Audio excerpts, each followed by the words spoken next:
Kalau kamu pernah dengar soal Perplexity AI tapi belum tahu harus mulai dari mana, video ini buat kamu. Gue udah nyobain langsung selama seminggu penuh. Buat kerja, riset, sampai hal-hal random. Dan gue mau cerita jujur.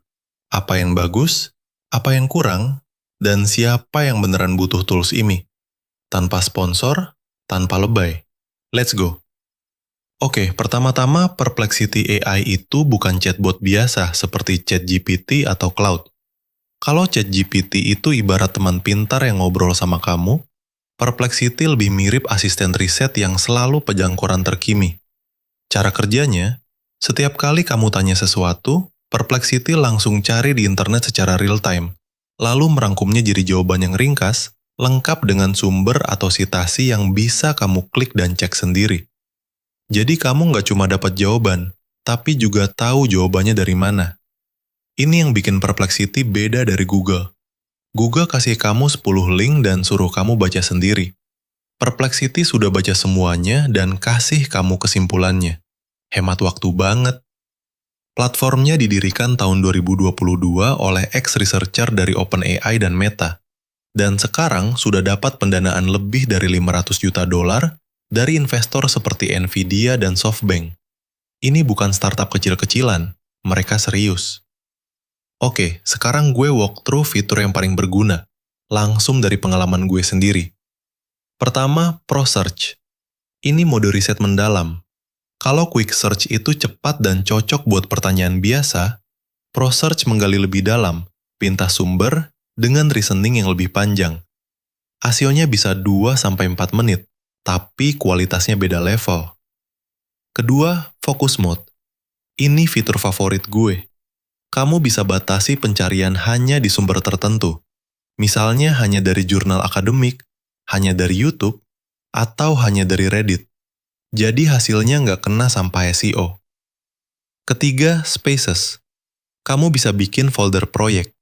Misalnya gue punya space khusus riset konten AI, satu lagi untuk proyek bisnis. Semua thread tersimpan rapi dan bisa dilanjutkan kapan saja.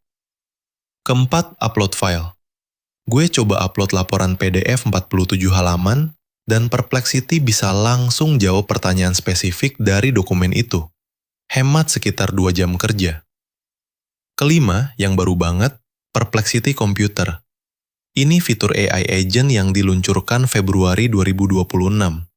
Kamu bisa kasih task multi-step, dan Perplexity akan kerjain di background, bahkan saat kamu tutup browser.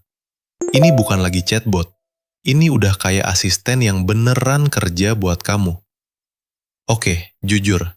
Ini yang beneran gue suka selama seminggu pakai Perplexity. 1. Riset jadi jauh lebih cepat. Yang biasanya butuh 7 tab terbuka dan 30 menit baca-baca, bisa selesai dalam 1 pertanyaan. Ini nyata, bukan marketing. 2. Semua jawaban ada sumbernya. Gue bisa klik langsung dan verifikasi. Buat konten creator kayak kita, ini penting banget supaya konten yang kita buat akurat dan terpercaya. 3. Model switching di versi Pro. Di satu platform, kamu bisa pakai ChatGPT, Claude, atau Gemini sesuai kebutuhan. Gue pakai Claude buat nulis, GPT buat logika. Semua dalam satu interface. Nggak perlu buka tab baru.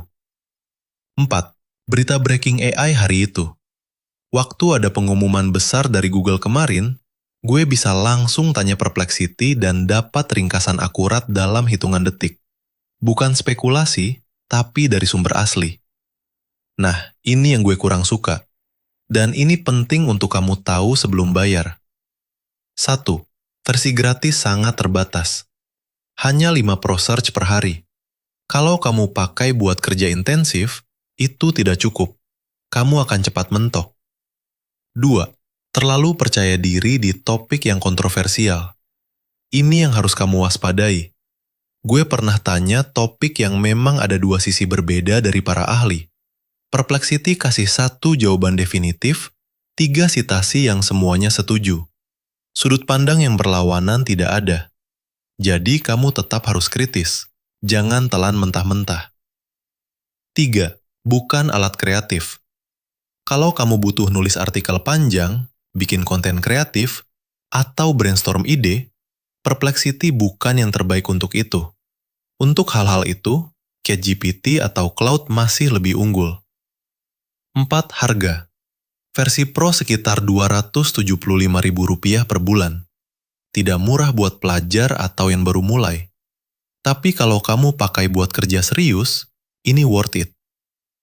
Jadi siapa yang beneran butuh Perplexity? Sangat direkomendasikan untuk mahasiswa dan peneliti yang butuh riset cepat dengan sumber jelas, konten creator dan jurnalis yang perlu cek fakta, profesional di bidang teknologi atau keuangan yang butuh update tren, dan siapapun yang sering buka banyak tab saat riset.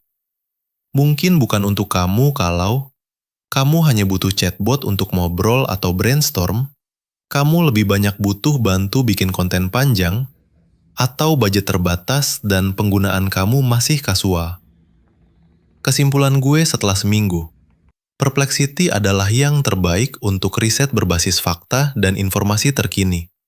Tapi dia bukan pengganti ChatGPT atau Cloud. Dia pelengkap yang sangat powerful kalau kamu tahu cara pakainya. Oke, itu review jujur Perplexity AI dari gue. Kalau video ini membantu kamu, klik like dan subscribe di AI Solusi. Gue upload konten AI setiap hari. Dan kalau ada tools AI yang pengen kamu minta gue review selanjutnya, drop di komentar sekarang.